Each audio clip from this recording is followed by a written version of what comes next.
Honourable third member for Les 400, madame.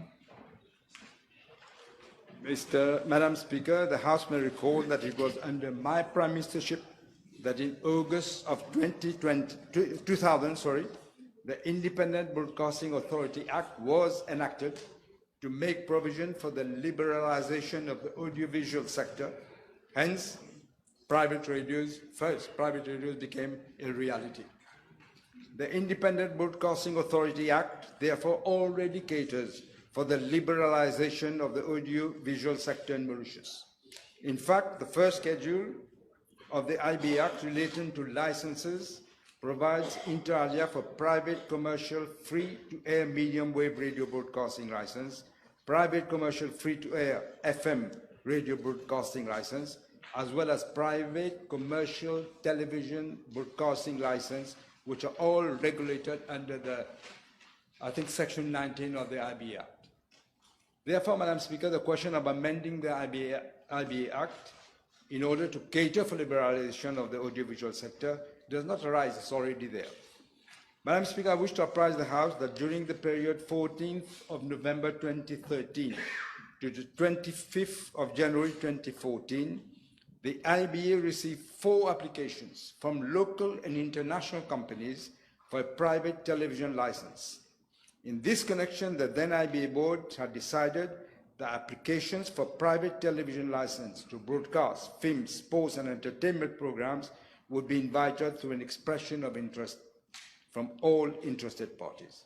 However, and not surprisingly, no such expression of interest has been issued by the IBA during the last 10 years. None. Madam Speaker, I wish to point out that the IBA Act was amended in 2019 to provide for time for the limit of foreign shareholding in a company applying for a license to be increased. It was 20% to be increased to 49.9%. However, despite this amendment, no application for a private television license has been received by the authority. Madam Speaker, as already announced in the government program 2025-2029, my government will stand by its commitment, and therefore arrangements will be made for the introduction of private television channels in order to promote pluralism in the audiovisual sector. Yes? Supplementary?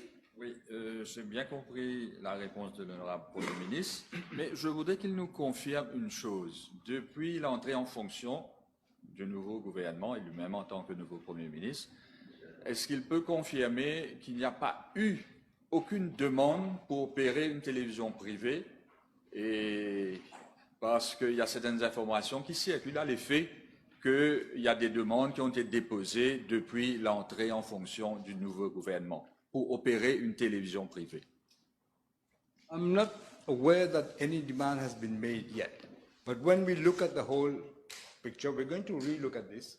I'm sure there will be interest. At one point, I remember there was an interest when I was Prime Minister, after I passed the law, and then I don't know why I suppose I lost the election and nobody was prepared to give any money under the table.